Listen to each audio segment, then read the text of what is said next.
अगर कोई ग्राहक फल का है तो मुझे आवाज लगाए, मैं मुझे बड़े सस्ते और मीठे सरस फल दूंगी। फल ले लो फल। और उस दिन किसी ने भी उसके फल नहीं लिए। क्यों? क्योंकि आज उसको अपने फलों का फल मिलने वाला था।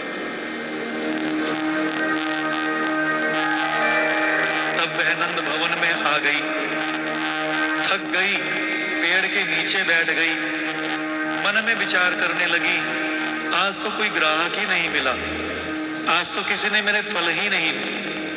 उसी समय नंद भवन में मणिखंभ के पीछे से श्री कृष्ण फलवाली को देख रहे थे, उसके मुख की चिंता को देख रहे थे। वो पसीने में लथपथ श्रमाक्रांत हो गई है। उनको दया आई, दौड़ते हुए फलवाली के पास आए और कहने लगे, फलवाली ये फल कैसे हैं? तो उसने कहा, लल्ला बड़े मीठे हैं, बड़े सरस हैं, तू मोहे देगी? हाँ हाँ, मैं तो बेचवे ही निकरी हूँ, पर यह फल के विनिमय में तुम मोहे कहा देगो? है फल के बदले कछु देनो पड़ेगो। हाँ, हम कोई वस्तु फल के रूप में प्रदान करेंगे, तब अदला बदली करते हुए, विनिमय करते हुए हम इस व्यवहार से फल देंगे। मैया तो इतना माखन खिलाती है, गोपियां तो इतना दही पिलाती है, विन्ने तो कभी कुछ मांग्यो नहीं, तू मोहे वस्तु की याचना कर रही है। मैं तो गोपियों की गोद में बैठकर, मैया की गोद में बैठकर मैया को मैया कह देता हूँ, तेरी गोद में बैठकर तेरे को मैया कहूँ तो फल देगी? फल वाली सोचने लगी, ऐसा मेरा सौभाग्य कहाँ कि मैं तेरे जैसे ब्रजनिधि को अपनी गोद में बिठा सकूं। तुम तो उच्च कुल के भूषण हो और मैं तो नीच जाति में उत्पन्न हुई हूँ। भला मेरा ऐसा भाग्य कहाँ कि तुम जैसे उच्च कुल के बालक को मैं नीच जाति की स्त्री अपनी गोद में बिठा सकूं। इतना वो कही रही थी और श्याम सुंदर उसकी गोद में बैठकर गले में हाथ डालकर, मैया मैया तू बड़ी प्यारी है, तू बड़ी भोरी है। जाति पाति पूछे ना कोई, हरि को भजहु सो हरि का होई। जाति पाति पूछे ना कोई, हरि को भजही सो हरि का होई। ठाकुर जी जात पात को नहीं देखते, ठाकुर जी तो मन को देखते हैं, हृदय के भाव को देखते हैं, चित्त के प्रेम को देखते हैं। बस जहाँ उन्हें प्रेम मिलता है, भक्ति भाव मिलता है, वे सदा सदा के लिए उनके हो जाते हैं। बेटा बेटी ब्याहिए तहाँ उघटिए जाती। बेटा बेटी का जहाँ ब्याह करना हो वहाँ कुल, परिवार और गोत्र आदि देखना चाहिए, जात आदि देखना चाहिए। बेटा बेटी ब्याहिए तहाँ उघटिए जाति। भक्ति में देखी जाति तो भक्ति भग जाती। भक्ति में अगर कोई जाति देखता है तो भक्ति भाग जाती। जात जात में जात सब ही जात कुजात, रसिक अनन्य आजात की कहो कौन सी जात। जात जात में सब चला जाता है, रसिक अनन्य जनों की कहो कौन सी जाति। इसलिए जाति पाति पूछे नहीं कोई, हरि को भजही सो हरि का। फल वाली रुक, मैं तुझे तेरे फलों का मूल्य भी लेकर आता हूं। तब कन्हैया घर के भीतर गए और नन्ही नन्ही अंजलों में कुछ धान, कुछ गेहूं ले आए और दौड़ते हुए आ रहे हैं और रास्ते में वो गेहूं गिरते चले जा रहे हैं। आते आते 2-4 बचे। फल वाली लाया तो बहुत था पर इतने ही बचे हैं, लल्ला मेरे लिए ये बहुत है। और वस्त्र बिछाकर उन धान को वो रख लेती है और एक वस्त्र में फल बांधकर कन्हैया को दे देती है। कन्हैया फल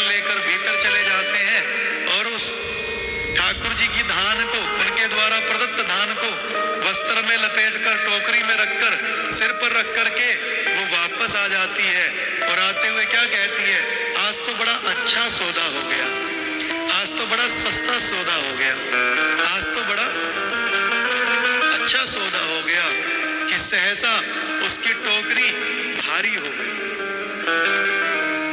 और जैसे ही वो अपने घर में अपनी झोपड़ी में आई, उसने टोकरी उतारी, वो वस्त्र खोला तो मणि माणक कैसे भरी हुई।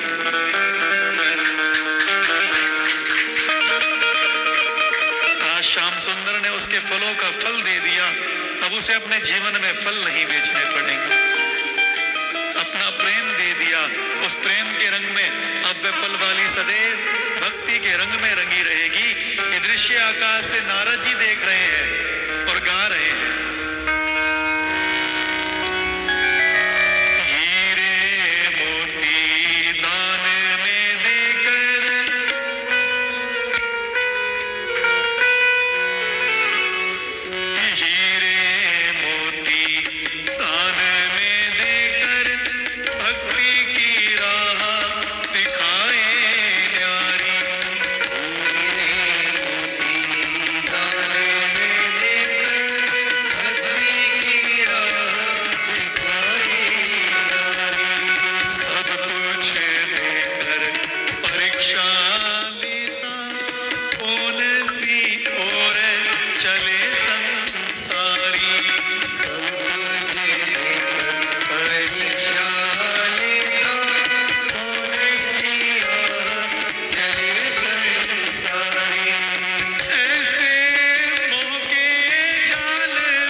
श्याम सुंदर ने फल वाली को उसका फल देकर के कृतार्थ किया।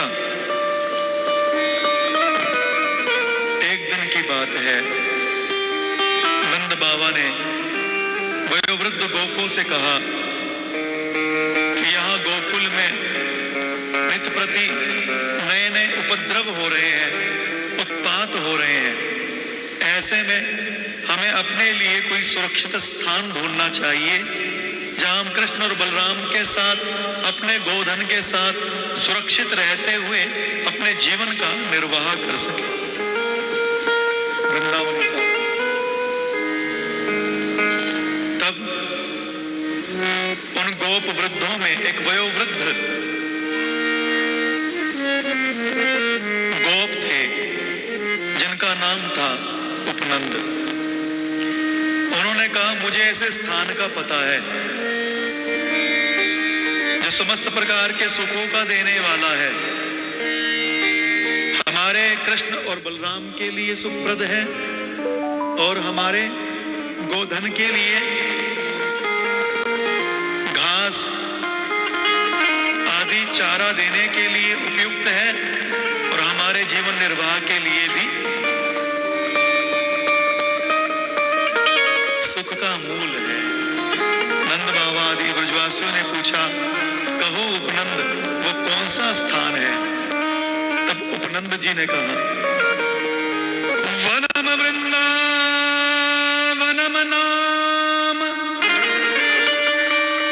पशव्यम नवकाननम गोप गोपी ग्वाम सेव्यम पुण्यादीर्तृण वीरुधम। वनों में एक सुंदर वन है जिसका नाम है वृंदावन। वो वृंदावन समस्त प्रकार के सुखों से भरा हुआ है। वृंदावन के मुकुट के रूप में श्री गोवर्धन गिरिराज जी विराजमान है और वृंदावन को चारों ओर से घेर कर कलकल निनादित यमुना जी प्रवाहित हो रही है। हमें वहां समस्त प्रकार के कंदमूल मिलेंगे, रहने के लिए गुफाएं मिलेंगी और निर्जर जल के झरने मिलेंगे। हमारे गोधनों के लिए वहां उत्तम घास आदि और हमारे जीवन निर्वाह के लिए अनेकों वस्तुएं हमें वहां सहज मिल जाएगी। हमें बिना विचारे ही आज ही वृंदावन के लिए कूच कर देना चाहिए। ये बात सबको जच गई। सबने अपनी अपनी बैलगाड़ियों पर आवश्यक सामग्री रखी और कृष्ण बलराम के साथ नंद यशोदा समस्त ब्रजवासी वृंदावन की यात्रा के लिए, वृंदावन में रहने के लिए चल पड़े। आलीरी मोहे लागे वृंदावन नीको, लागे वृंदावन नीको। आलीरी मोहे लागे वृंदावन नीको, आलीरी मोहे लागे वृंदावन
यशोदा के साथ, श्री कृष्ण और बलराम के साथ वहां आ गए। उन्होंने चंद्रवत होकर के अपनी अपनी बैलगाड़ियों को उचित स्थान पर खड़ा किया और बैठकर वे अपने रहने की मंत्रणा करने लगे। उसी समय कृष्ण और बलराम वृंदावन की शोभा का अवलोकन करने के लिए थोड़ी दूर गए और देखने लगे। वृंदावनम संप्रविश्य सर्वकाल सुखावहम् तत्र चक्रुर्व्रजावासं सक्तेर अर्धचन्द्रवत् वृंदावनम गोवर्धनम यमुना पुलिनानि च वीक्षयासीदुत्तमा प्रीति राम माधव योर्नृप। उन्होंने वृंदावन में प्रवेश किया जो सभी ऋतुओं में सुख प्रदान करता है। उनके हृदय में नवीन प्रीति का प्रादुर्भाव हो गया।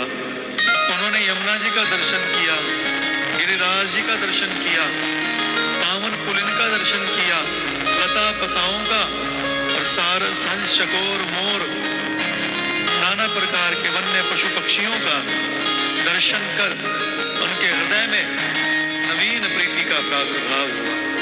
आहा, ये वृंदावन धन्य है जहाँ श्याम सुंदर अपने चरण कमल पधरा करके नाना प्रकार की लीलाएं कौतुक करते जा रहे हैं। तब वे वृंदावन की शोभा देखकर आए। कुछ ही दिनों में ये कृष्ण और बलराम थोड़े और बड़े हो गए और उनको गोवत्स बछड़े चराने की अनुमति मिल गई और ये वन में जाकर के बछड़े चराने लगे। तब एक दिन वत्सासुर नामक असुर बछड़ों की झुंड में मिल गया।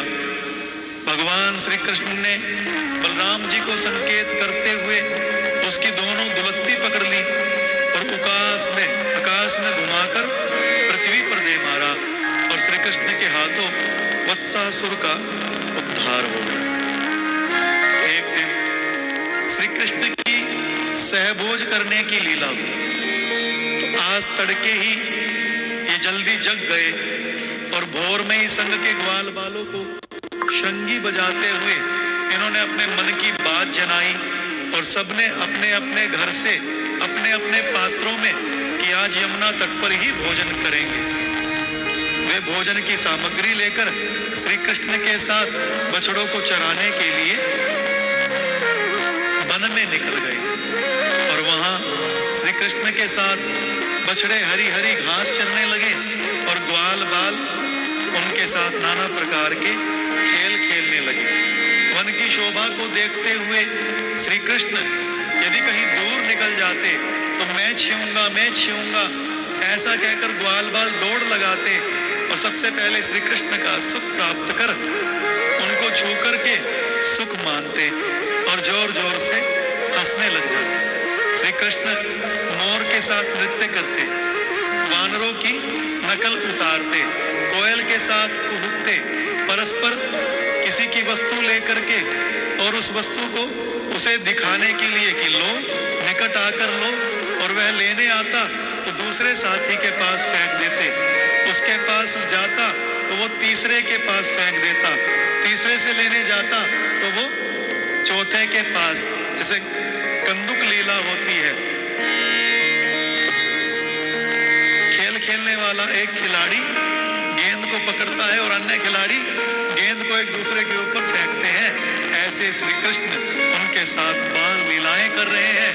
तभी उनको प्यास लगी और वे यमुना किनारे आए। सरोवर के किनारे आकर जल पीने लगे तो क्या देखते हैं, एक बकासुर नाम का असुर बगुले का रूप बना करके कंस की प्रेरणा से श्री कृष्ण को मारने की नियत से वहां बैठा, मानो कोई पहाड़ का टुकड़ा हो। तब सबके देखते देखते उस बकासुर ने श्री कृष्ण को निगल लिया। श्री कृष्ण अग्नि रूप हो गए, उसने अपनी चोंच से उनको उगल दिया और और जैसे ही चोंच का प्रहार किया, भगवान श्री कृष्ण ने उसकी चोंच के दोनों छोरों को पकड़कर उसे बीच में से चीर दिया और इस प्रकार श्री कृष्ण के हाथों बकासुर का उद्धार हुआ। प्रेम से कहिए जय श्री राम। इसके बाद उन्होंने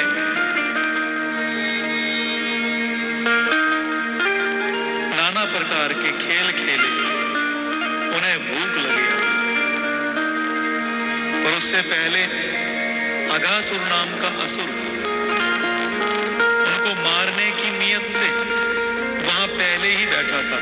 वह ग्वाल बालों को श्री कृष्ण के साथ खेलते हुए सह नहीं पा रहा था और मुख खोलकर बैठ गया।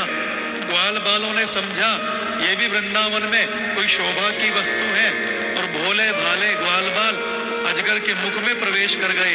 श्री कृष्ण ने रोका पर तब तक वे अजगर के मुख में जा चुके थे। श्री कृष्ण ने विचार किया कि इनको तो सचमुच का अजगर भी कोई शोभा की वस्तु जान होता है। तब अजगर के मुख में जाकर वे सब निश्चेष्ट हो गए और अजगर के पेट में पहुंच गए, मृतप्राय होकर पेट में पहुंच गए। तब भगवान श्री कृष्ण ने भी अजगर के मुख में प्रवेश किया और अपनी संजीवनी दृष्टि से ग्वाल बालों को जीवित कर दिया और वे उसके पेट में इतने बढ़े कि उसका मुख खुला का खुला रह गया, कंठ अवरुद्ध हो गया, सांस